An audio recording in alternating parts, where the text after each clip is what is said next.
There's Purdy in the gun. 3 receivers left. Kittle, Jennings, Debo from in to out. Ayuk is right. Purdy back. Time. Steps around from DeMarcus Lawrence. Throws for the end zone. Caught by George Kittle. Touchdown! San Francisco!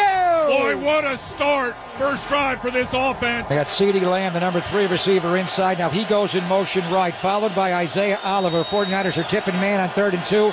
Dak back. Plenty of time. Pumps. Now rolls left. Now he's going to get sacked by Fred Warner and Javon Kinlaw. He's getting the ball out of his hands quick against everybody but the Niners. He held the ball way too long. Here's an end around and a flea flicker. Back to Brock Purdy. Takes a shot down the sideline to George Kittle. Kittle all the way to the end zone. Touchdown! What's going on? The San Francisco 49ers survived in Seattle. We're going to recap the game. We're going to review grades. We're going to discuss the good, the bad, and the ugly. Latest in 49ers news and updates. Smash that like button. Stick around. We're going to get to it right after this.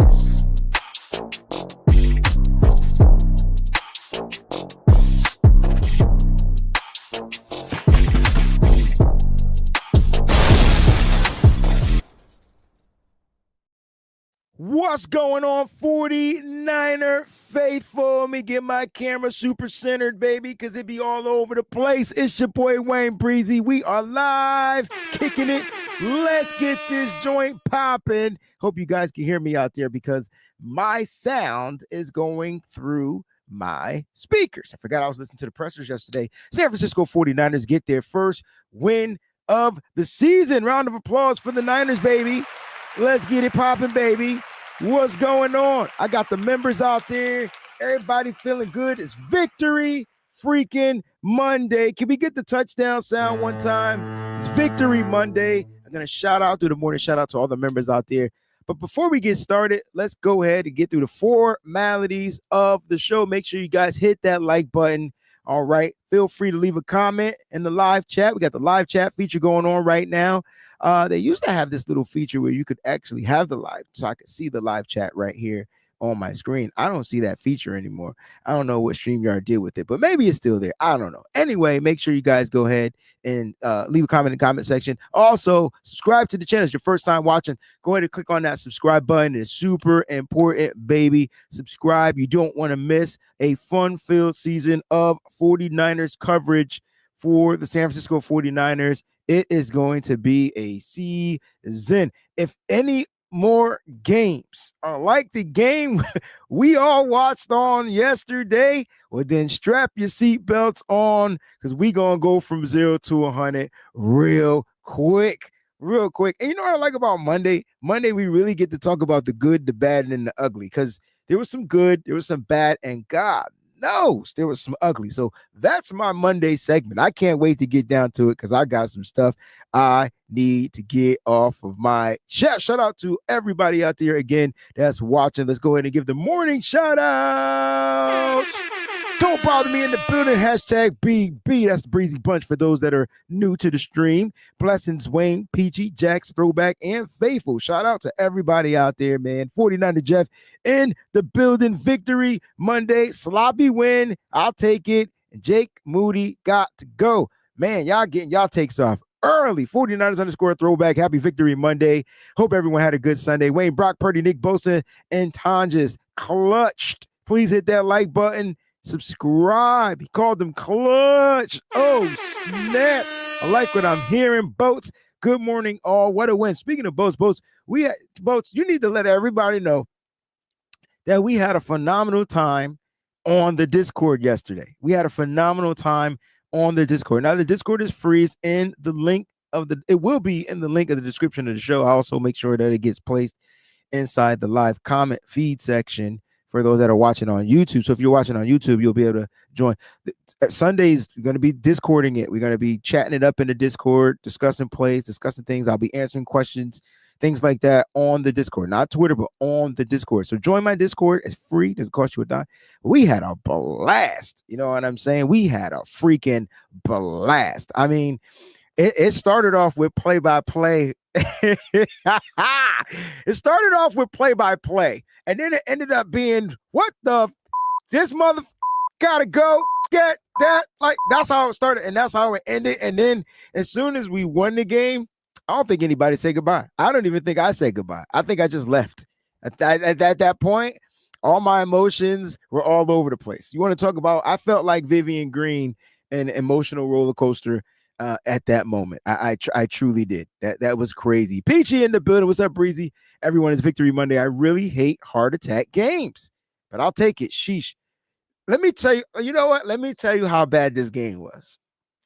Now, when I'm watching the game, 9 times out of 10, I like to watch games by myself because I'm able to find a way to keep my composure as copacetic as possible when I'm by myself. Like, right? It's weird. So watching the game, I was cool. I reacted. I overreacted. No doubt. Don't forget to check out my overreaction show. I go live on Bleacher Report after every game, but then it'll be uploaded to the YouTube channel shortly after. So if you missed the Bleacher Report, or you just don't want to download the Bleacher Report app, I understand. Just watch it here on YouTube. But the thing was this: I went to sleep. I was drained. Did anybody else go to bed like dumb early? Like, I fell asleep. I started watching the night game, the Ravens and the Bills, and I was like, oh, the Ravens, they about to go hamburger. I think we were up by 11. That's the last time I checked. It was like 25 to 14 or something like that, or 25 to 13. I don't know. Anyway, I stopped watching, and then I fell asleep. And so I fell asleep for at least a good power hour. I think I took a nap. Who in the heck takes a nap, right? Who takes a nap at 9 o'clock at night? 9 o'clock at night. All right, we got some breaking news right here on the live show. Now, for those that follow me on Twitter, Instagram, man, please like my stuff. Don't fault me because I'm live right now, so I can't possibly create those things. But we got breaking news. Sound the alarm. 49er faithful wide receiver Kendrick Bourne is returning back home to the Bay and signing a 1-year deal with the San Francisco 49ers. Let's go. Kendrick Bourne back in the Bay. Make some noise to get Kendrick Bourne back. Now, if you guys got questions, put your questions in the comment section. When I get to that, I'll try to get to those questions. If you guys got some questions about what I think or whatever. But Kendrick Bourne, per Adam Schefter, is returning home and going to be signing a 1-year deal with the San Francisco 49ers with a max value of $5 million, for the year, per Henry Oregon and his agency. All right, Disruptive Sports. All right, so Kendrick Bourne is returning to the Bay. Give me a thumbs up or thumbs down if you guys like that, man. I want to know what you guys think about Kendrick Bourne returning to the Bay. Let's shout out to my man Oscar becoming a member of the YouTube channel. Oscar, I felt like you were always a member. YouTube be acting funny. Big Daddy Niners with the Super Chat contribution to start off and kick off the season. Let's go. Let's show Niners is what you said. I don't know if you meant let's go Niners, but thank you for the Super Chat contribution. You got one of the illest avatars I've ever seen in my entire life. When you talk about bleeding red and gold, it says it in your avatar. All right. It definitely says it in your avatar. So let's talk about this because I do like the simple fact that Kendrick Bourne is here and returning to the Bay because it brings back another familiar player with the system. So you get Kendrick Bourne, who thrived. This is how I know Kendrick Bourne thrived in Kyle Shanahan's system. And people crack me up, like, right? Because I know Kendrick Bourne started one way, but he finished good. And he finished so good that when he became a free agent, he got paid. What's going on, Tanya? And so he got paid for it. You know what I'm saying? So I like this. I like the simple fact that they're bringing in a player that's really familiar with the system. I truly do. But I have questions about other things, but I think I understand Kendrick Bourne chose the Niners. So let's talk about that. You know what I'm saying? Kendrick Bourne chose the Niners, and so I do have questions about the Kendrick Bourne signing. I mean, the Niners sound like they were all in at the pressers. You know, they asked Kyle Shanahan about it. Sound like they were definitely trying to make a way, you know what I'm saying, to bring him back here for sure. And it happened. So Kendrick Bourne, breaking news for those that are just tuning in. We'll sound the alarm one more time. Kendrick Bourne. So on a day after a victory, and let's get to some more 49ers news. On the day after the victory, the 49ers did two things. Number one, they extended offensive lineman, right tackle, Colton McKivitz. Colton McKivitz got an extension. Yes, he did. He sure did. A 3-year, $45 million extension with $27 million guaranteed. Now, a lot of people be like, yo, why? Oh, man, come on, man. Are you guys watching the NFL? Does anybody watch the NFL other than the San Francisco 49ers? Do you know how hard it is to get offensive linemen?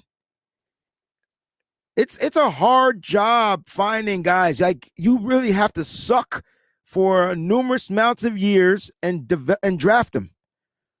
And you see these teams with these fierce offensive lines. You're like, yo, how they get? Because they sucked for 1,000 years, and they used their draft picks on these offensive linemen, and now they're paying forward, right? They're coming to fruition. And the Niners necessarily, yeah, you could draft the offensive lineman with your first round pick every single time, but there's always other needs for that pick when the Niners get the draft. So they draft offensive linemen that they feel fit their outside zone system. Look, Colton McKivitz, he may not be the best tackle in the league, but on the right side, he's definitely improved, and I think he's going to be a lot better this year in his run blocking game. We're gonna look at grades too today. But for Colton McKivitz, I think this for the 49ers, I think this was a knock out of the park, right? I mean, you get a right tackle at $15 million for the year, and look how much, you know what I'm saying? Look how much Jalen Moore got. Jalen Moore got some bread, you know, with and he don't even play. He don't even start. Jalen Moore got paid to be a swing tackle, basically, because they drafted Josh Simmons. I guess they didn't expect Josh Simmons to be ready to go in Kansas City, but he is. And so they got a solid backup that's making about, you know, a few million, you know, double-digit $1 million a year. And for the 49ers, for me, I didn't think now I'm gonna be honest. I told John, I think we talked about this on Friday's episode or on his show on Tuesdays. Go check out both shows. Can't remember which one. I told John I wouldn't be surprised. Like, if I was Colton McKivitz, I probably would have wanted to test the market, but I said it would be wise if the Niners locked him in sooner rather than later. So, as far as Trent Williams, as far as Colton McKivitz, the Niners have their bookends. And when you look at the offensive line, it's all the number one key to a successful offensive line for the San Francisco 49ers. Number one key is continuity. The more you break up the continuity, the harder it is for these guys to play together. You got to go check out my article on WebZone. I talked about the offensive line. I talked about continuity. Like that is key. We might not have the cream of the crop players at every position on the offensive line, but the continuity is there. I still think there's a hole that we can, not a hole, well, I think there's at least one position I feel like can use an upgrade. Not going to say the position or the name, but right now it's all about the continuity. These guys have been playing together, and so I think that's why you lock it in. And now you don't got to worry about at least the right side of the football field. Now, Trent decides to retire, man, that's another conversation. But right now, Trent Williams is a 49er. I do want to shout out some more of the members, man, while we're doing the live show. Shout out to Terrence, man. Became a YouTube member, man. Salute to you, my fam. Appreciate you, man. Thank you so much for your membership. And we got another super chat contribution from my man Ty Tanner in the building. Victory Monday. Lego. Why? Here's his question. Oh, man, I love questions and super chats because I'm going to go all in. I'm going to give you all the breeze you can get from this question. I ain't saying my answer is right, but I'm going to tell you why I think it's right. Here we go. Why are we always starting out strong and then just, can I add the word smooth sailing and then just sailing? It was nice to see us come back from behind in the fourth for once. Listen, here's a simplified answer for you, bro. And thank you again for the super chat contribution, man. They definitely helped the show, man. If you guys want to help support, that'll help out tremendously with your memberships and super chats, man. It really helps me keep the bills flowing, keep the lights on, keep the content going, and stuff like that. This is what I do for a living now. Here's the answer, though. You ready? Kyle Shanahan is the king of scripted plays. And them first 10 to 15, maybe even 20, maybe that's a little extension of the scripted plays. Those first scripted plays usually are always money for Kyle Shanahan. If the 49ers can avoid penalties and silly mistakes on those scripted plays, 9 times out of 10, they get it going. They get the offense flowing. It's when the adjustments are made on the opposing defenses. And for the San Francisco 49ers, I mean, everything, once the scripted plays are done, I think you get a set of scripted plays in the first half and a set of scripted plays in the second half from Kyle Shanahan. So you think there's probably 10 to 20, maybe 20, 30 scripted plays per game. You're not going to make that many plays. And then you're going to run variations of those plays. You heard Kyle Shanahan talk about, running the same route that Ricky Pearsall ran, the same play. They did the same play and they got different results from it both times, right? And so like he's going to run different variations of it. But to answer your question, they start strong because defense can't catch up with Kyle Shanahan's trying to do. That's what makes Kyle Shanahan kind of genius, but it's after the scripted plays are gone and then they're kind of playing, they're just playing the game at that point. Like, you know what I mean? They're playing the game at that point. So far as 49ers news, right? Colton McKivitz was extended. I like the extension for Colton McKivitz. It's not breaking the bank for the San Francisco 49ers. Colton McKivitz is going to have a 3-year secured job here protecting Brock Purdy. And we'll just worry about the rest of the offensive line moving forward. Also, as far as the breaking news, they just signed wide receiver Kendrick Bourne, wide receiver Kendrick Bourne, who I think will immediately be ready and locked and loaded, ready to go, depending on health and all that type of stuff. It's got to pass the test and all that good stuff. All right, let's get to the injury report from the game. Now, this is what happened during the game. The hamstring injury to George Kittle, and that man.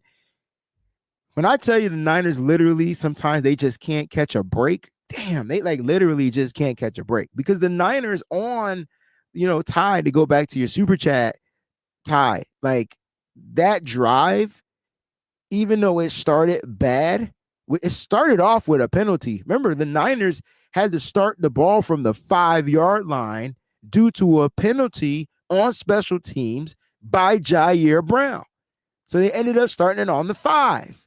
So they had to drive the ball 95 yards, and they did in 14 plays, and they were able to get the touchdown to George Kittle. Now, I'm going to call these guys the treacherous 3. I don't know what George Kittle's health is going to be moving forward. It is a hamstring injury. He looked good on the sideline, though. I'm not going to lie. Like I didn't think there was anything wrong with his hammy, but he was smiling, jumping, kicking, running, screaming, grunting. Anyway, George Kittle looked good, but his hamstring was giving him problems. And so, got another road game coming up. Hopefully he'll, after the MRIs, or hopefully his MRI is clear, and they'll know a little bit more about the hamstring injury. But anyway, I put out a tweet saying that the Niners might be on to something. They got a 3 tight end room that can potentially be dangerous. All right. And my tweet was George Kittle scored the first TD. Right. Luke Farrell caught that 4th and 2 and converted that 4th down. He got rocked. I mean, that was like a Madden hit stick where the ball's supposed to jar out.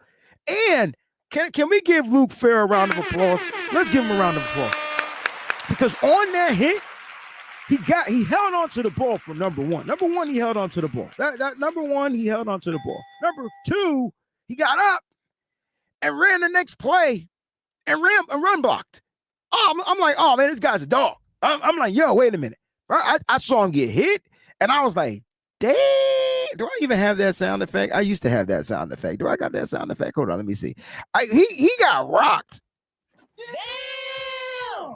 And then I was like, dang, man. And then he got up, and then he ran run block. He went in motion and did the run block on the next play. I was like, all right, he's a dog. But it was good to see him catch that. But then Jake Tonjes scored the game-winning TD. So, like, the Niners might be on to something with their tight end room. They may be on to something with their tight end room. It's crazy. It's crazy to think about. So the injury to George Kittle is something we definitely got to keep our eye on.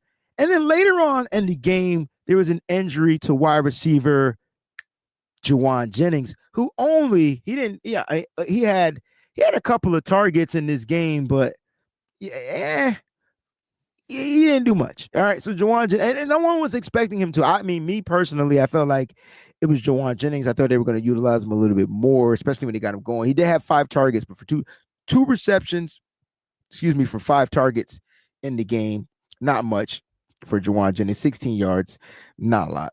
Did catch a first down. Did catch a huge third down for a first down, but that was it. But then he ended up leaving the game with a shoulder injury. It maybe he had a stinger or something, but what they said in the report in the game that he couldn't raise his arm up in the air. Perk dog in the building. What up, baby? What up, baby? But yeah, man, like that had me kind of shook. So now you get to the signing of Kendrick Bourne, and so the question is maybe, depending on the severity of the injury, the San Francisco 49ers are going to have to place Jauan Jennings on the IR for 4 weeks. Just maybe. I'm just putting it out there so that you are aware of it. Okay? I'm putting it out there so that you're aware of it. I'm not saying that that's what's going to happen. I'm just saying that there's a possibility that with the signing of Kendrick Bourne, Jauan Jennings may be out for a little time. And then it's football, right? It's kind of what we are expecting. Now, really quick, don't forget to check out our sponsors over at resiliency.com. Now, they partnered with me. I rock their caps and their apparel as well. And so if you go to www.resiliency.com, you use that promo code right there. All right, you'll save some money on your total purchase. All right, you'll save some money on your total purchase. Right, you'll save $5. And keep it honest with you. All right, so please go support our partners over at Residency. Rock some of the coolest hats that your favorite players are wearing. You can get them www.residency.com. Can't get them anywhere else. If you get them anywhere else, they bootleg. And you want the real thing. Trust me. They fit better. They look better. They last longer.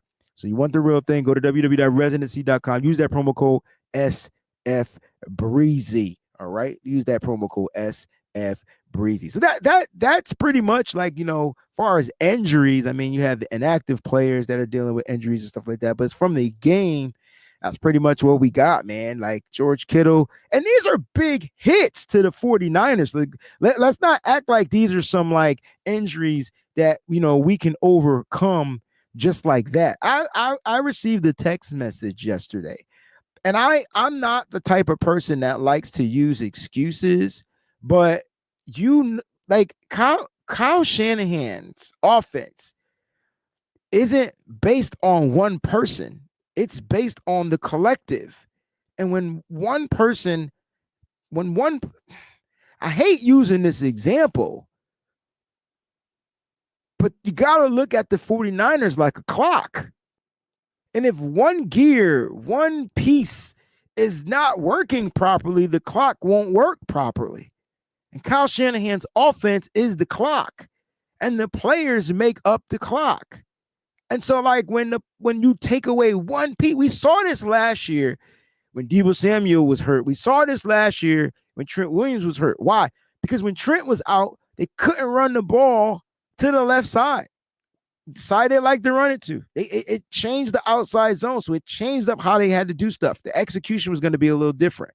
Not saying Jalen Moore didn't hold it down or Spencer Burford didn't hold it down. I'm just saying they weren't as great as what Trent Williams does in the run blocking game. So that was one thing. And then, you lost some Debo. There was no Ayuk. And so you're trying to figure out, like, which new pieces can I put in this clock that'll keep the timing of the offense flowing.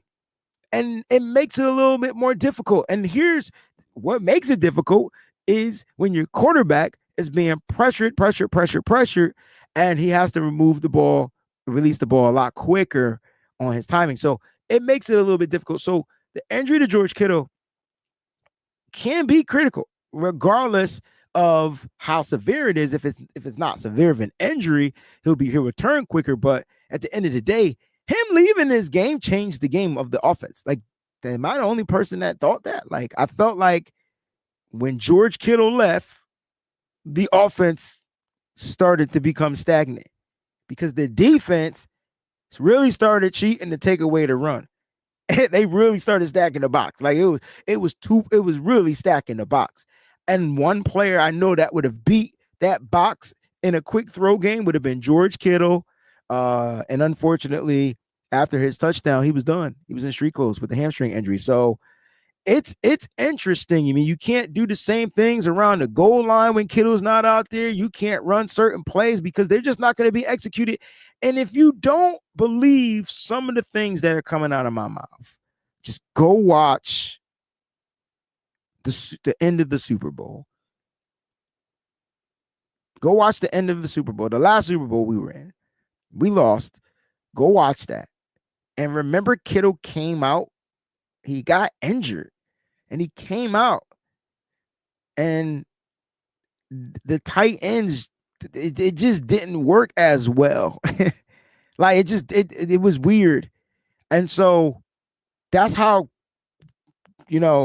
important George Kittle is to Kyle Shanahan's system, because he just unlocks certain levels of the offense. And then Jawan Jennings, because now you're losing kind of like that physicality.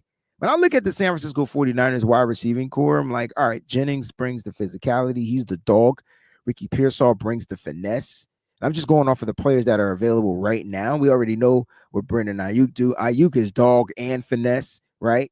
And so we just be missing some players, man. We just be missing, when a piece like that is missing to the puzzle or to the clock or to whatever, it's going to be an incomplete offense. And so now other players got to overcompensate.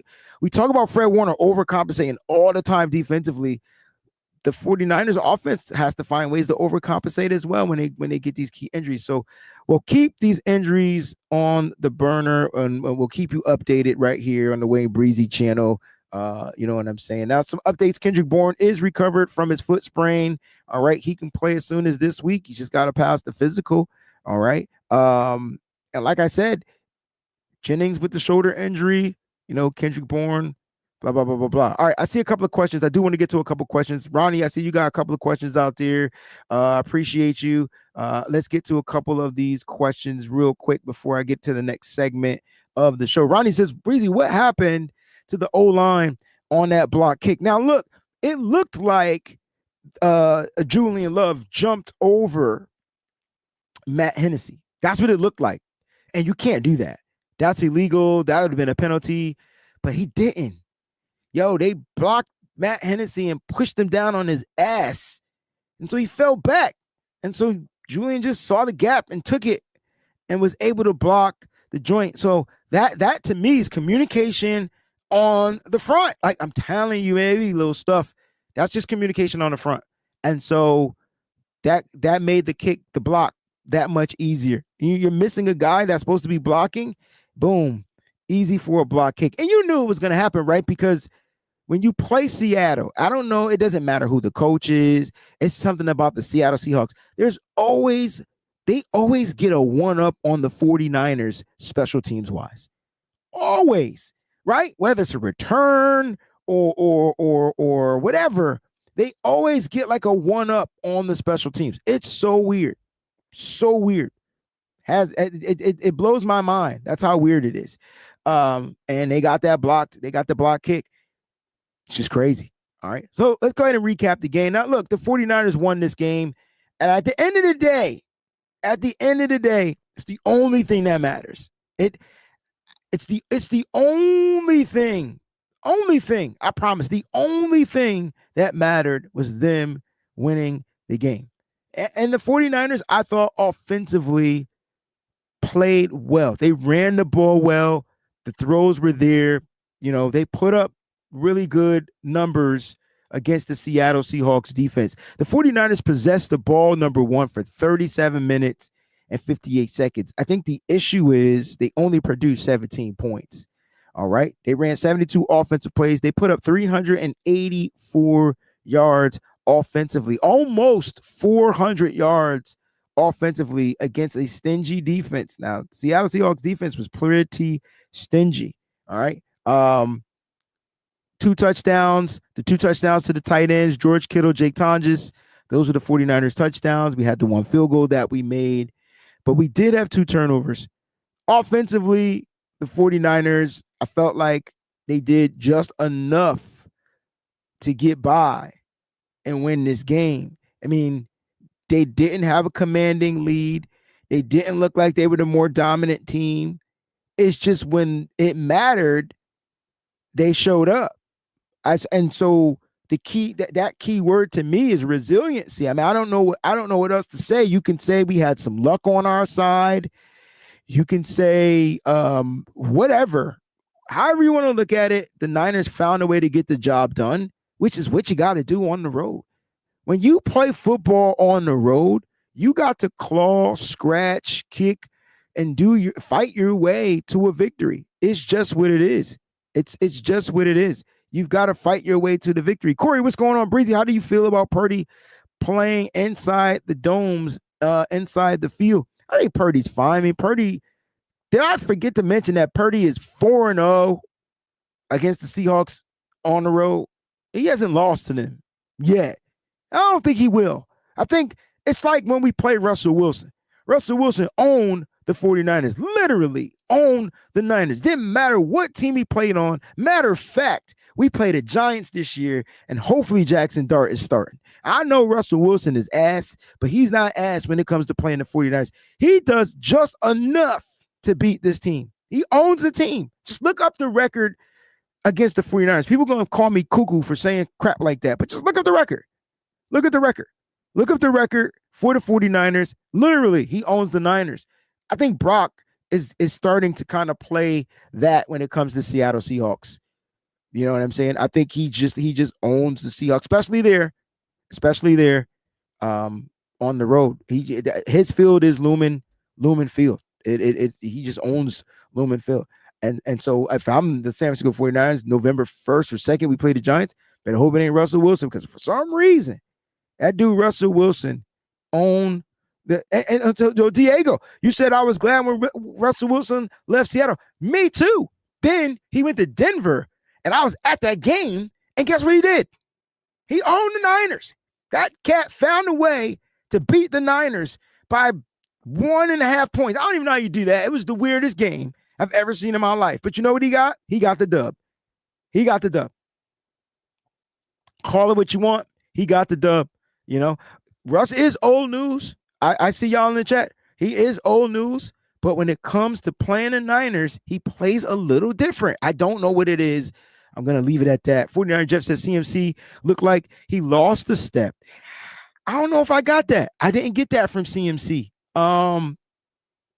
Because it looked like the run blocking just wasn't on point, in my opinion. It just wasn't what it normally is. But that does not mean he did not lose a step. Let me keep it a buck with you, bro. It doesn't mean he didn't. First game back, of course he lost a step. But at the end of the day, he ran hard, played hard, worked hard. He was a phenomenal pass catcher for Brock Purdy. A couple of times he got knocked on his behind, was out of the play. I thought one of the interceptions, maybe even both interceptions, might have been because he got taken out of the play. And so, you know, it's just weird. But I thought he ran the ball hard. He can I tell you what I think I saw? And I didn't watch the film yet, just from watching the game. Bro, the creases were so tight for him to run through. Those creases were really tight. So it was like several times he had a couple of losses on his runs. They were already in the backfield. They were stacking the box. I mean, I don't know how you run against a stacked box, but damn, I mean, he still rushed against a stacked box. It was crazy to me, But so he might have lost a step. You might be right. I think the offensive line run blocking wasn't where it needs to be, for Christian McCaffrey, or they just weren't in sync. Ty, thank you for another super chat contribution. He said our defense stepped up 3 out of 4 quarters and kept us in it. Green worries me though. He got burnt like 3 times deep and got away with 1. All right. Thank you for the super chat contribution again. Yeah, first quarter, they were a little suspect in the run game. Here's my theory. This is just a theory. It seems like the Niners aren't tough enough defensively against the run. And I'm not taking a shot at any specific players, but defensively against the run, the Niners are not physically tough enough. Hear me out.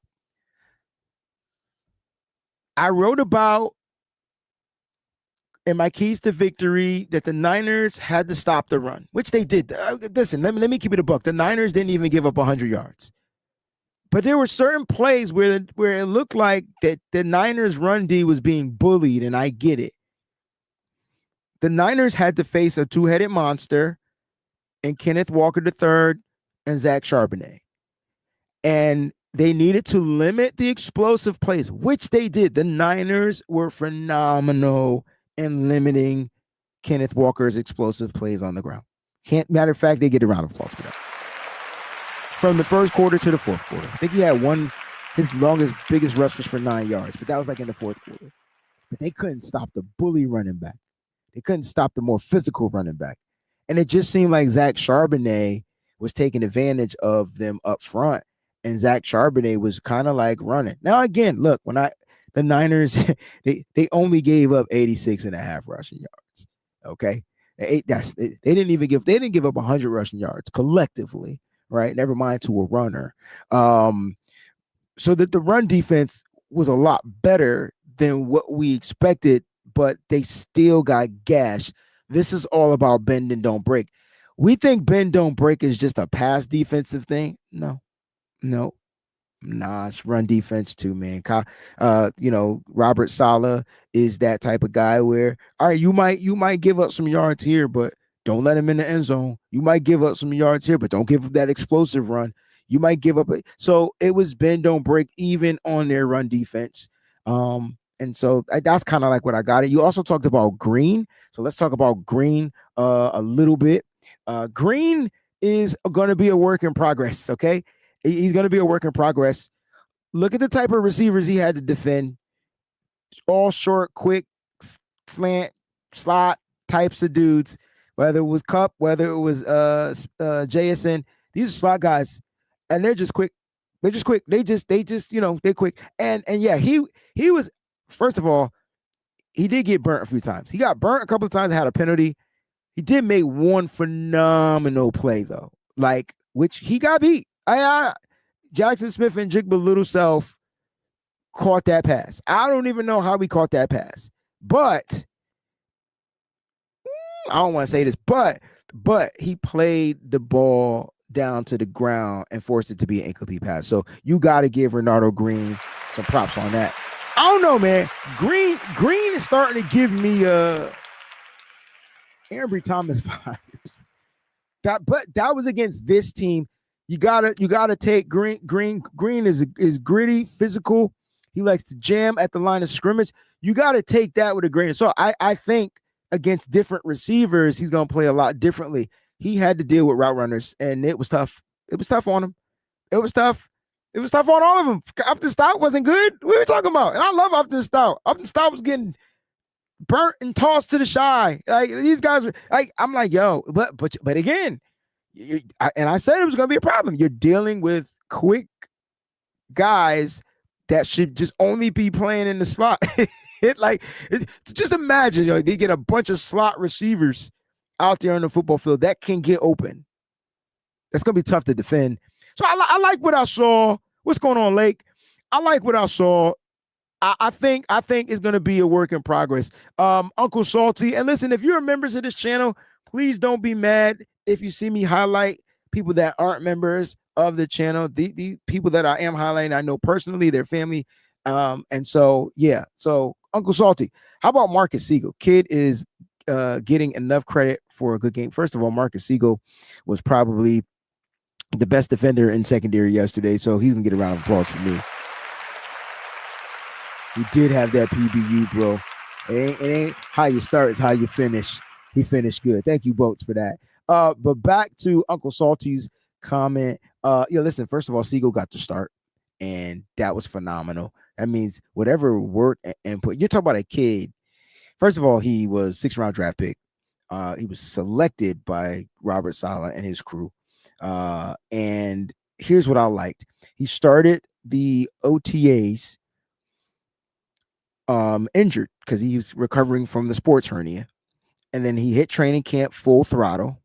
I don't even think on the depth chart he was practicing with the ones a lot because you had Pinnock, Jair Brown was getting a lot of the reps. And then come game time, I don't know if this was matchups or whatever. Come game time, he got the starting nod. I give the kid, I tip my hat to the kid. It's a round of applause. I tip my hat to the kid. The kid's gonna be nice. The kid's gonna be nice. The kid's gonna be nice. And I love him in run defense. I mean, run defense is where he thrives. He was playing all over the football field.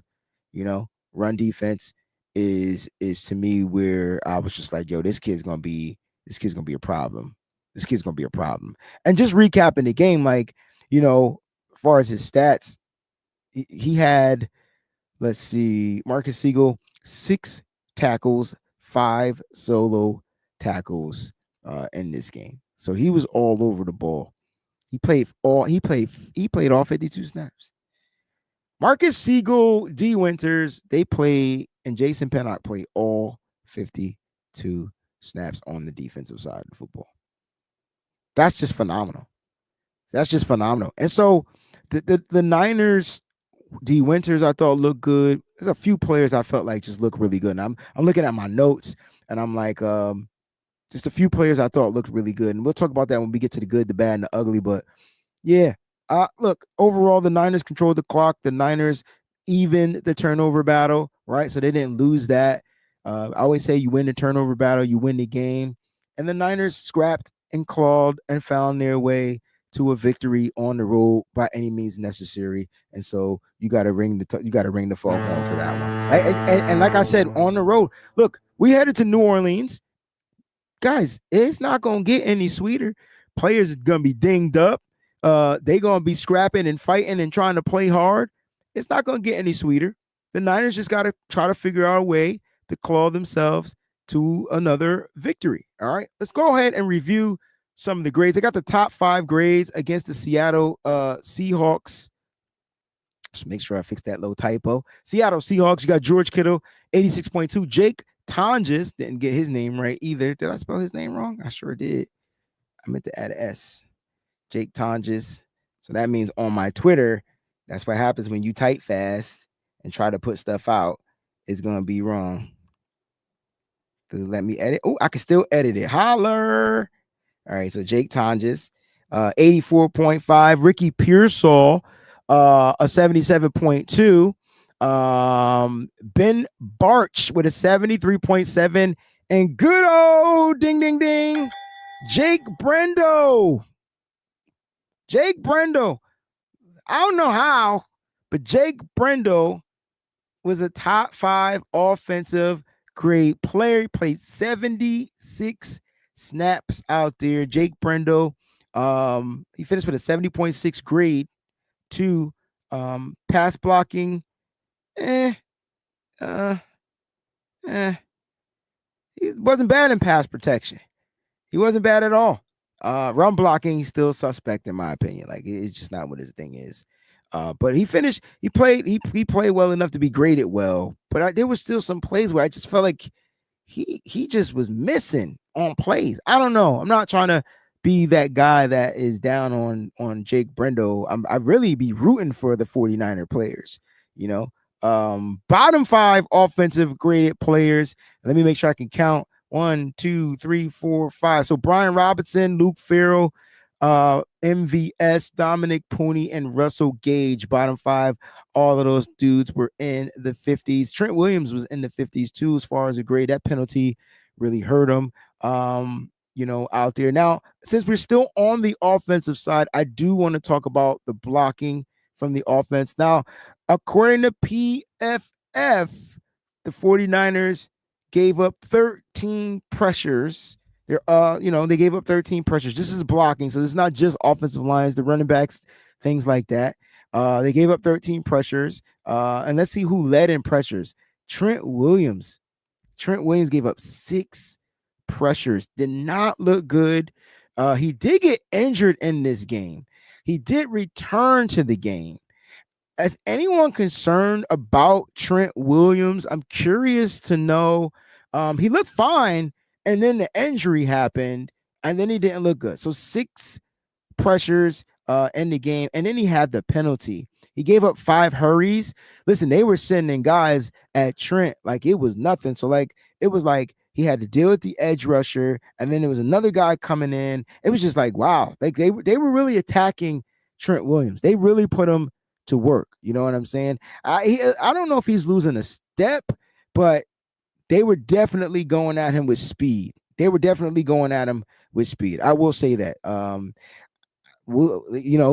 it is. I mean, look, the age. I like these comments, man. Trent won't be all pro this year. The holding penalty on Trent was an insanely bad. It definitely was. I didn't even have to watch the film to see it. I rewatched the replay. It was just like, whenever there's a hold, I'm waiting for them to call it on Trent. But it was definitely not a good one. Kim says, I think he's just out of shape. I don't know, man. They were hitting Trent with relentless speed off the edge. Like relentless speed off the edge. So just, how old is Trent? 37, 38, and then dealing with like a Boye Mafe or whatever like that. Like it was crucial for him. But it could be rust. It could be that. He did get injured though. Filthy says Trent said someone hit his knee, but he would be fine. Listen, I don't know. All I know is he wasn't the best offensive lineman out there on the football field, but neither was Dominic Pooney. I mean, if we want to have the conversation, neither was Dominic Pooney, but Trent he gave up the most pressures. So I think that's something to look into. The Niners offense had 4 penalties. They had 5, but one, the one on Brock Purdy, what was it called? Oh my gosh, the intentional grounding that got offset. So that's the Niners. Like the blocking wasn't great. 13 pressures. The good thing is 10 of them were hurries, but the issue with the hurries is now they're speeding up the processing of Brock Purdy. They're speeding up the processing of Brock Purdy. And yes, Dominic Pooney did get injured as well in the game. But again, like they didn't play well. Look, week 1 against that type of a defense, we'll see what happens. The Saints defensive line is crucial too. Like, don't get it twisted. They got dogs. I don't care if they old dogs. They still got dogs. And I thought that the Saints played the Cardinals pretty well. And I'm expecting the Saints to play well again at home. Because at the end of the day, I can tell you right now, better figure out how to stop Alvin Kamara, because that cat old. He ain't getting older, like, for some reason. So, what's going on, Miss Sin? At the end of the day, like, the Niners, they didn't look super sharp offensive line wise. All right. They only gave up 1 sack, and that sack was credited to Christian McCaffrey. So they only gave up that 1 sack and the hit. So offensive line wise, like, how you choose to view the old line is your prerogative. But if you're looking at the offensive line and say, well, the line, they didn't give up any sacks. They helped the run game rush for over 150 yards, just about. I think the runners, they rushed for over, let me see. 49ers rushed for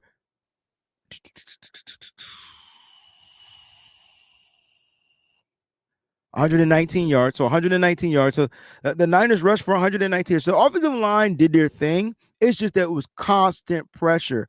And I guess if the question is, if you're going to ask yourself, well, are other teams going to pressure the Niners this way? Not every team is built like this. We knew that Mike McDonald was going to do this. We talked about it. You guys got to watch the shows up to the game. We talked about it.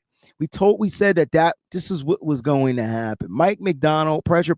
He's going to send the blitz. He's going to do this.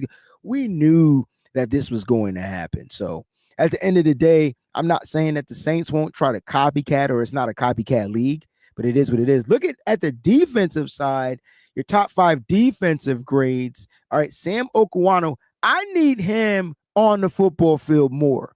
I need Sam O on the football field more. He didn't play a lot of snaps. He only had 15 snaps, but he finished with a 91 grade. He came in, he got his pressure, got his hit, had 2 tackles, a stop in the backfield. He forced a freaking fumble. I mean, he's just a playmaking guy that takes advantage of the opportunities that he's given. Sam Okuanu needs to be on the football field more, period. End of discussion. I need more of him because it seems like the team that we play against just don't really have an answer, and he's kind of a spark out there on the edge, because I think everybody was like, where is Bryce Huff? Where is Bryce Huff? Like, listen, it's going to take some time. I mean, even Nick Bosa had a phenomenal game, not going to lie. But as far as for the sacks, it's not going to be that anymore. Like, they coming at Nick Bosa. They sitting in the house in the kitchen sink at Nick Bosa. So somebody else got to step up. And Nick Bosa found a way to step up to close out the game. So definitely wanted to show Nick Bosa some love. But yeah, Bosa, second highest grade. D. Winters, 76.7. Luke Gifford, 49ers had 3 linebackers in the top 5. Gifford, Winters, Gifford, Warner. In that order. Top 5. All the linebackers had 70 grades because in coverage, I believe that's kind of like where they struggle. Now, as far as missed tackles, can we give this a round of applause? Peachy, I know you out there watching.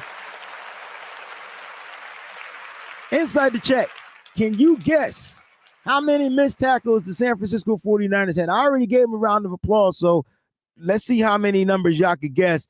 Guess how many missed tackles this defense had against the Seattle Seahawks. Let's see what the number pops up. I went straight to the gym. This is why y'all got to wear that Old Spice, man, because I know I sweat, but, man, I don't stink. You know what I'm saying? I will be taking a shower after I do the show. Right on the number. The first person that guessed right on the number. Where's my ding, ding, ding, ding, ding, ding, ding? Chrissy, member of the Breezy Bunch crew. 3 missed tackles. Let's go, Niners. This is what I needed to see cleaned up. The missed tackles. Now, I will say, Jair Brown, if he was out there, it might have been more, because that's kind of like his weakness. You know what I'm saying? It's kind of like his weakness. They had 3 missed tackles, unless I'm reading the chart wrong. I got 3 missed tackles for the same. Listen, and that's what I like to see. The Niners play sound, fundamental football. They're rapping, they're tackling, and things like that. Now, you might have saw more missed tackles, but the credited missed tackles per PFF was only 3. It was only 3 missed tackles. So I thought the defense played good. And the defense, is the reason why the Niners were in the game. Now, I said I wanted to talk about the good, the bad, the ugly. We got like 6 minutes left. That's kind of like my time.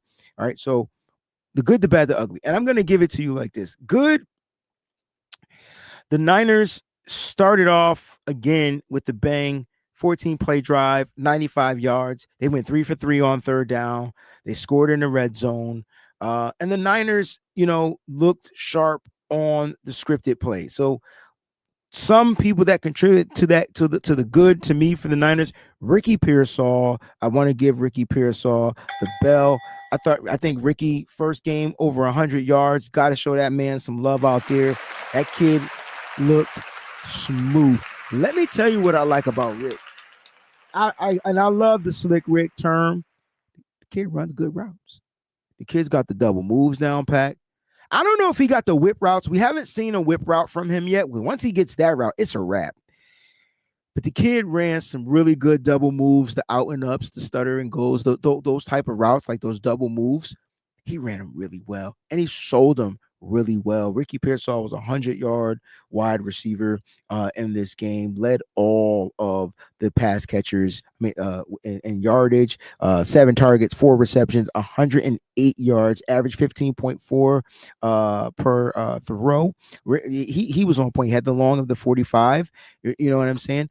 Ricky Pearsall played really good, in my opinion. Christian McCaffrey, I don't care how you say, if you want to say he had a slower step, cool. But listen, he was the all-purpose guy in this game. And if you go back and watch Nitty Gritty, I asked Peachy who her breakout player was, and I believe she said it was going to be Ricky Pearsall on the offensive side. And I said it was going to be Christian McCaffrey because I think he's going to return to form to keep these defenses honest. And he did. Christian McCaffrey in the run game, he had 22 carries for 69 yards. He only averaged 3.1 yards per carry, but those are some hard yards to get. So I get why people they feel like he lost a step. His longest run was 13 yards. I thought it was 14 yards, but it was 13 yards. Came late in the game. But in the receiving game, he was targeted 10 times, had 9 receptions for 73 yards. And so he had the long of 25, which was right after the first half. How do I know? Because I missed that junk because I had to go tinkle. And I'm like, yo, what'd I miss? And I was like, how we get the ball all the way down here? Oh, because Christian McCaffrey had a big play. And so I had to watch it on the replay, pawn the replay. But Christian McCaffrey still looked good in his first comeback. And I think for him, he's only going to get sharper. If we think Christian McCaffrey lost a step, maybe it's more of the vision and the timing. I don't know if it's a step. I think it's more of the timing and the rhythm of the offense. I think he does have to be a little bit more patient to allow some of those holes to kind of create. He was literally trying to get through some really small crevices. So the Niners, number one, they got the win. Number two, when the plays are scripted, they found ways to get into the end zone. And then when the play was unscripted, they found a way to get into the end zone. So I thought offensively, the Niners still need the most work, but defensively, they had a really good game, really good closeout to the game. I think Robert Saleh, the key to Robert Saleh being back is his ability to adjust on the fly. Like he adjusted on the fly, not at the half, not at the end of a quarter, on the fly. He made adjustments to where his players, I don't know if he started speaking a different language or what, but they were like, oh, shoot, we not right. Let's get right. And they got right. I mean, you saw the injury to Fred Warner early. You just saw a lot of things, but he made specific adjustments to make sure that the Seahawks run game didn't get out of hand, as well as the quick throw game. We gave up a lot of explosive plays, and you can check out my Patreon video this week. I was going to do the explosive plays offensively and defensively. So 2 different videos. You guys will get that. If you're the top tier Patreon member, you'll get those film reviews. But the thing is, they didn't give up the touchdowns. So they gave up explosives, but they limited the scoring, which was kind of good. They only give up 13 points. I mean, let me see where we're ranked as far as scoring defenses as of right now. You guys, that went wrong. Okay. Let's see if I can get the defense scoring. Defensive leaders. See? I mean, the Niners are top 5 in yards allowed already. Just like that. Top 5. All right, so yards per game. Niners gave up 230. They're number 4 on the list. Now, I said as far as points per game, and the Niners are 1, 2, 3, 4, 5, 6, 7, 8, 9, 10th. So the Niners are 10th in points per game. But they're tied. All right. So they're tied with the Cardinals, the Packers, the Raiders. They've all given up 13 points. Not bad. Not bad at all. Not bad at all. Commanders number 1, Colts 2, Rams 3. They only give up 9. The defense gave up 9. Colts gave up 8. Commanders gave up 6.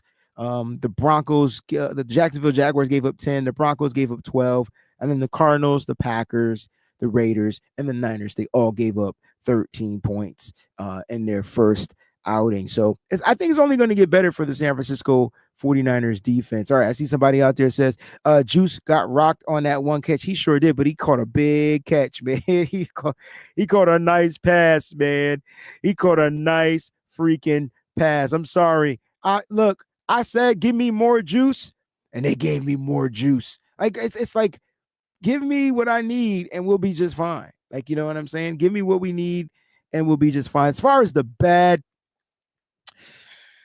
the mistakes, I think the mistakes, the interceptions, and hear me out though. The interceptions were bad reads, but I still think the play call, if everything went right on the play call, they would have been big plays. So Brock Purdy's first interception, unfortunately, Christian McCaffrey's on the ground, I think. Or is that the second one? I can't remember. All I know, Ernest Jones picked off one of the passes. Yeah, that was the first one. Christian McCaffrey got knocked on the ground. He was run blocking, and he ended up on the ground. He was supposed to be the check down. He never really got up or had the urgency, but it seemed like Purdy was looking to go down the football field regardless. And Ernest Jones was just playing in the middle of the field a little bit deeper than what he normally would have been if Christian McCaffrey was like the choice route or the angle route that the running back will kind of run. They'll block and they'll run an angle and be right there in the middle of the football field to check down to if the quarterback wants to throw that. I felt like that's where Christian McCaffrey was going. He just never made it to that. And Purdy dialed up to throw the ball down the field. And unfortunately, you had the linebacker just waiting, you know what I'm saying? Just waiting, to be there. Also, the second interception, I just felt that one was really on Purdy. Like I didn't understand. Like I know he saw man coverage with Ricky Pearsall. I heard what Kyle Shanahan said. I don't think Kyle Shanahan watched the same play we was watching though, because yeah, his guy was in man, but he had the safety ready and lurking over top. And then because the other defender knew you weren't going to MVS down the football field, like MVS just didn't sell the route. He jumped the route too. So literally it was 3 defenders around Ricky Pearsall, which is kind of cool in a way because Ricky's getting triple teamed. However you want to look at it. So I'm waiting for Brock. So for Brock, he's got to be like, all right, you're going to triple team my guy. Cool. I'll go to the next player, to the next progression. But Brock was looking to chunk that ball down the field. Those were both bad throws, in my opinion. Bad reads on Brock. But if for me, I'm like, yo, Brock, you just can't make those throws. Like, check it down or move on your feet or don't turn it over. So the turnovers were bad. The penalties were bad. The Niners had 9 penalties in this game, and they just came at the worst opportune time. Like, just the worst. Especially that last Trent Williams holding call could have really screwed up a lot of stuff. At the end of the day, those things could be cleaned up. The mistakes could be cleaned up. Special teams, in my opinion, overall was horrendous, right? I mean, from the return team, Sky Moore fumbled the ball. He got it back. It just wasn't good. And of course, the kicking game was terrible, which leads me to ugly. So I didn't think the special teams was ugly overall as a unit, but as a unit, they were bad. And I'm expecting Brant Boyer to really be a lot better. Like, find a way to get his guys to be better. He's got to find a way, because special teams is the weakest link, and it's still the weakest link, and that's a problem. That's a problem out there. Like, the special teams can't be a weak link at all. Even though there's going to be some players out there on special teams that's going to struggle. I expect more from the special teams. I just do. That's what it is. Now, as far as the ugly, we're going to talk about the elephant in the room. Jake Moody, and we'll end the show on the ugly. Like, Jake Moody. I mean, Jake Moody he's just not good. And at some point, you just got to be willing to cut your ties and losses and not wait on for him to become good. I just don't feel like we have the time to wait on a kicker that has one job. And as much as I want Jake Moody to work here in San Francisco, I feel like he's going to cost the team more games than he's going to win games for the Niners. And we can play the what if game all we want. We could say, what if this or what if that? Yep, we can, but that's not the reality of it. And listening to Kyle Shanahan, it doesn't sound like he's going to move on from him.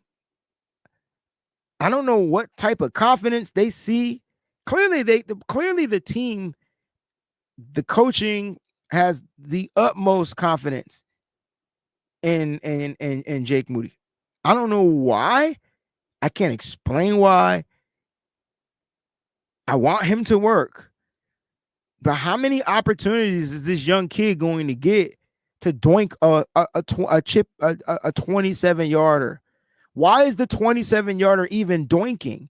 Why isn't it not kicked straight down the middle like all the other kickers in the NFL? You miss a kick, I get it. But how are you doinking a 27-yarder? And I guess part of my frustration is if this kid is struggling with confidence, accurate, because his confidence is affecting his accuracy. He has the strength. He can kick 59ers, 60-yarders. The strength is there. But for some reason, on the gimmies, he lacks the confidence, and that is ugly because it's going to put your team in a bind. Now, on the sideline, they reported that the players were frustrated. I didn't see a frustrated player because they showed the back of the head of Christian McCaffrey. But that don't mean that they weren't frustrated. They just didn't show us the frustrated players. Now, I saw the expression from Kyle Shanahan. It didn't look good. But at the end of the day, Kyle shouldn't sugarcoat stuff either. Here's my thing. In camp, that's one thing. You sugarcoat it, cool beans, whatever. None of that mattered in camp. Preseason didn't matter either because it was just practice. But in a real game where the wins and losses count, and there's going to come time where the team depends on the kicker. They can't go into a situation where they feel uncomfortable kicking the ball. If he can't make 27-yarders confidently, why would I be confident in him making anything 30 plus? 40 plus, we stretching it, and 50 plus is like, man, oh hell nah. Like, how do you walk on to a football field as a head coach knowing that this is the weakest link? Kicking is the weakest link. And it can't be, because missing a field goal can cause you a dub. Now, luckily, I tweeted, I said, I don't care if he makes all the field goals for the rest of the game. He got to go, because missing that first one could have affected the second and the third. And how many chances does he get? I don't know. I don't know how many chances he gets. I don't have the answers. Moody in practice is a machine. He attempts some wicked far field goals. You'll see some misses on those. But other than that, he's making those field goals when there's no pressure. I don't know if that's teachable. Some people just can't deal with pressure and they fall. It just seems like Moody is that type of a person, which is, for me, is hard to believe, But this is the NFL. This is not college. But in college, you playing for a scholarship. Maybe he's not playing. Maybe it's because he's got guaranteed money. Maybe he's got some type of job security. I don't know. But I know at Michigan, his cat didn't miss. And he kicked in all terrains, all weather, under pressure. I don't know how many fans fit in Lumen Field. I don't know the number. But I know the big house is over 100,000. I know Ohio State, 100,000. We're talking 100,000 people in stadiums. And he didn't buckle under the pressure. Maybe it's a Kyle Shanahan thing. And if I'm Kyle Shanahan, if I'm John Lynch, this is what I'll do if I'm John Lynch. I'm gonna get on the phone. I'm gonna call the Chargers. I'm gonna be like, listen, I will give you Jake Moody and a draft pick for your kicker. Maybe he can only kick under Jim Harbaugh. Maybe that's what it is. The fact that Niners_Nation knew this number, he gets a mother freaking round of applause. I just knew it was 100,000. I said those Big Ten teams because they hold a lot of people in those stadiums. Kylie, I see what you're saying. Send him back to Michigan. Yep. Don't send him back to Michigan. Maybe he needs to be traded to the Chargers because maybe only Jim Harbaugh can get through to him. Maybe that's what's going on because I cannot explain what I'm seeing on the football field. So the ugly, and I'm hoping every week when we do this segment of the show, it's not the ugly is not the kicking. I'm just hoping. But I would get on the phone and see what it would take for me to give them Jake Moody. They'll save money. The Niners will give up a draft pick, maybe like a 7th rounder or a 6th rounder, take on the contract of Cameron Dicker.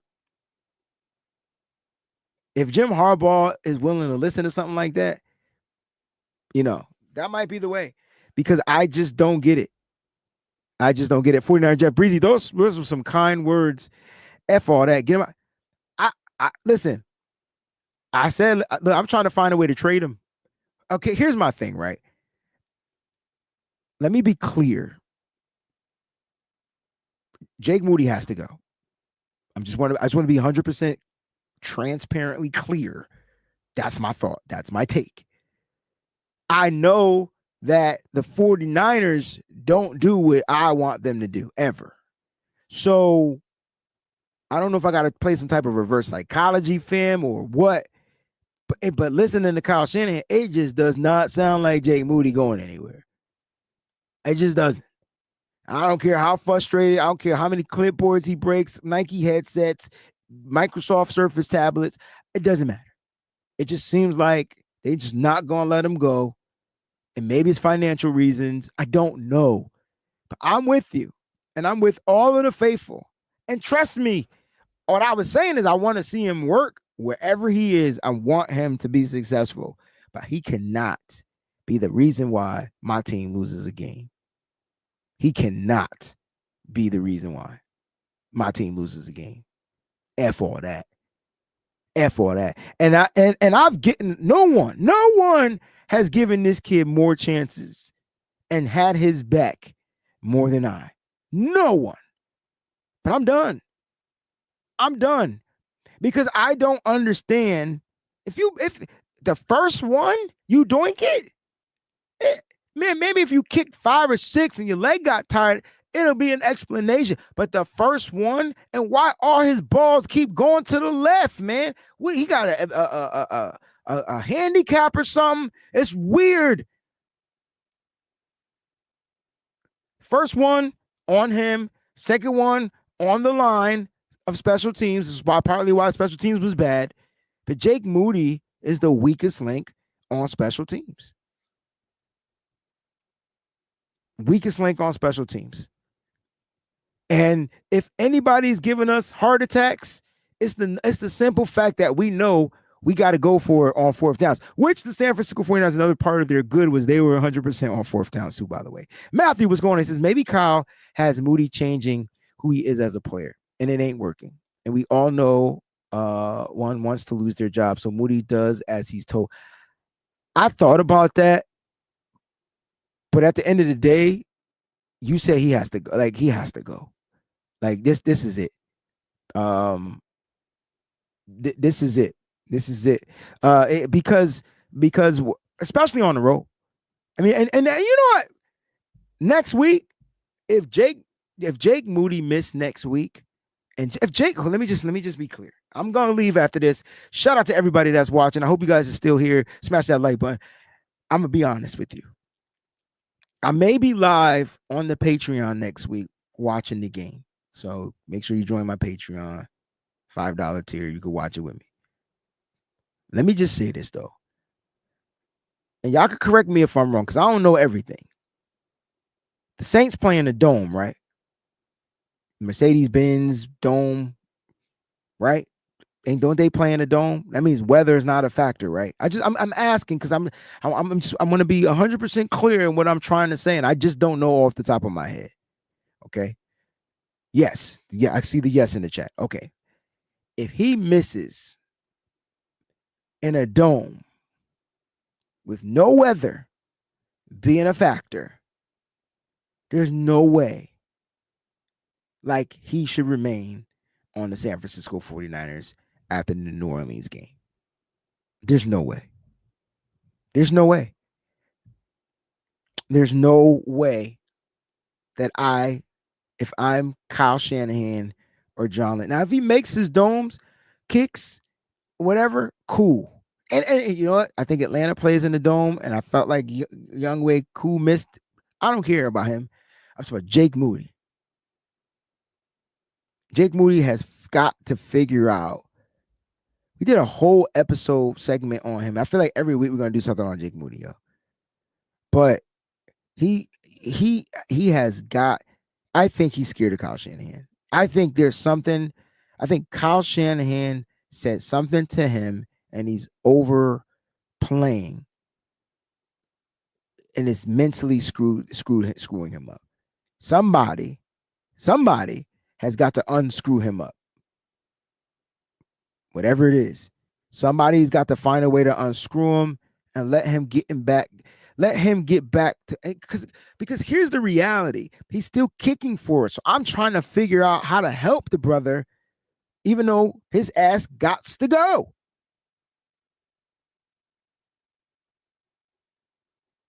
We can't, there's no point in not talking about him.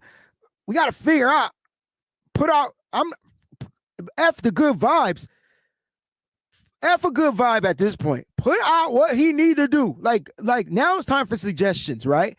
The good vibes were there. Oh, yeah, man, you're going to be all right, man. Shake that one off, man. Yeah, man, no. No. Now it's time for suggestions. Hey, man, stop kicking that shit to the left. Hey, kick it a little bit more to the right. Maybe he's imbalanced. I don't know. Something wrong with him. I don't know. But it's time for suggestions until he's gone. But if he misses on Sunday, I'm going to go. Wherever I'm live, you're going to want to be there. Wherever I'm live, you're going to want to be there. That's all I'm going to say. That's all I'm going to say. Wherever, even his makes are ugly. Rob, I ain't forget about you, brother. I'm just the laziest person going to a mail box, post office. My bad. I'm telling you, man.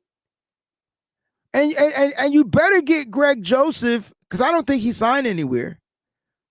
And if he didn't sign, I got Greg Joseph on bumper speed dial, like FaceTime. We new age. Yo, Greg, can you meet me? I'll pay for your flight. Meet me in New Orleans. The Niners can't afford to keep having these ugly games. They just can't. They just can't afford it. Thank you, Boats. It's time. It's time. Why isn't Boyer coaching them on that? I don't think I'm gonna be honest with you. I don't think. Listen, this is the first, and this is funny because I literally don't think Kyle Shanahan is micromanaging anymore. I think he's trusting Brant Boyer, but I think Brant Boyer just can't get through to him. I think there's only one person. I said who I think it was, but gotta shoot your shot. Hey, Jim, you remember Jake? You want him back? All right, I'll give you a 5th round pick if you give me Cameron Dicker. Gotta shoot your shot. I know he's not on the trade block. I get it, but everyone has a price. Everyone has a price. And I'd be double dog damned if the San Francisco 49ers missed the Super Bowl because of a missed kick. Not this season, not on my watch, not this year. He was young when he did that the last time. No, he a grown-ass man now. I won't be able to do it. We're not gonna be able to do it. So, Moody, if you're listening, or if anybody of you is listening, you've got to figure you out, bro. Like, got to. I'm not in the baby stage. I'm not in pampering people. Man, fuck your feelings. I'm sorry for my language, but we don't got time for that. These are grown men. And these are warriors. Warriors. You got, all of y'all were mad because Debo did what he did, and this motherfucker's still missing. And you trade Debo. He was trying to tell everybody, do your job, bruh. That's it. And then we trash Debo because he dropped passes. Well, he ain't here no more. But I know a guy that's still here that can't make kicks. So why we not? Where's the trash? Get the cans. Get the dumpsters. Get them all. He gots to go. There's nothing that can be said, or I don't think he's fixable. I just don't think he's fixable. It's ridiculous. And I'm getting mad on a daily show because the coaches they've got what is going on? If I'm John Lynch, I'm going to Kyle Shanahan and say, this motherfucker's not it. This didn't need to be a close one. We should have been up by 3. We should have been up by 6. I don't know. What do I know? I'm with you, Miss. That's his guy. That's his guy. But maybe Jim Harbaugh don't want him. Some guys be damaged goods. Sometimes Jim. That's why I said it comes down to the coaching, because sometimes certain coaches can get certain things out of players. Terradome, what's going on, baby? 11 for 22 in field goal. How you a 50% kicker? How do you have a job? If I did my job and half-assed it, I'm going to be fired. If I did a half-assed job, 50% is half, right? And if I half-assed my job, they're going to be looking to replace me.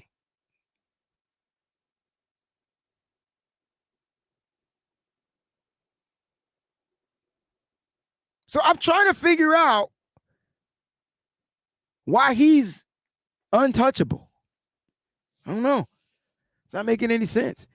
I mean, they freaking traded Trey Lance because Brock was better. Okay, well, Greg Joseph is better than any kicker.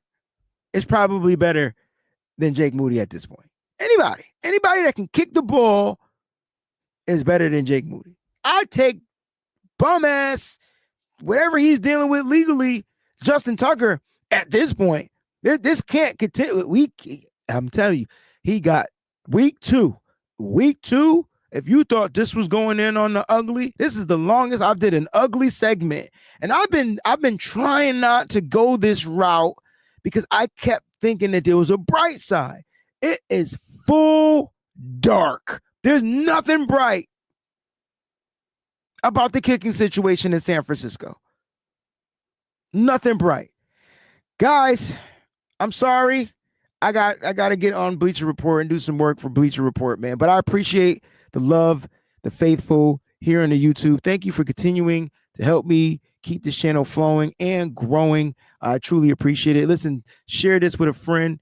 Somebody that just loves good old football talk and entertainment, man. Just share it with them and have them like it and subscribe to the channel as well. We're trying to continue to grow. We're trying to get to that 7K number for sure. But at the end of the day, Jake Moody ass got to go. Brock Purdy got to stop throwing dumbass interceptions. And the San Francisco 49ers need to fucking awake. They need the sleeping giant. It's a sleeping giant.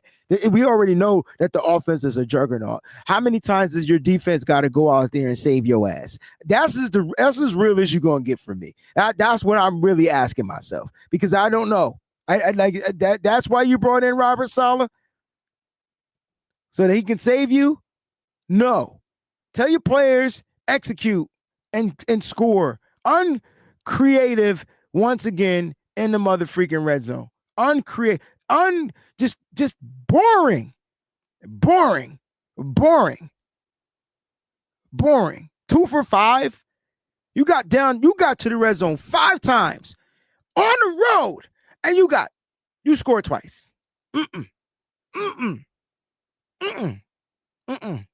That don't even make no sense. That makes 0 sense. Whatever. It's your boy Breezy. Damn, did I do a whole extra 30 minutes? Whatever. I love y'all. I'll see y'all Friday. John Chapman on the Wayne Breezie Show. The game plan. I think he'll be here Friday. No, John won't be here Friday. We're going to have a special guest. Love y'all anyways. Stick around, man. Smash that like button. Peace out, y'all. What's up, faithful? Thanks for watching. Hit that like button. Don't forget to subscribe. And make sure you check out some of the other cool videos.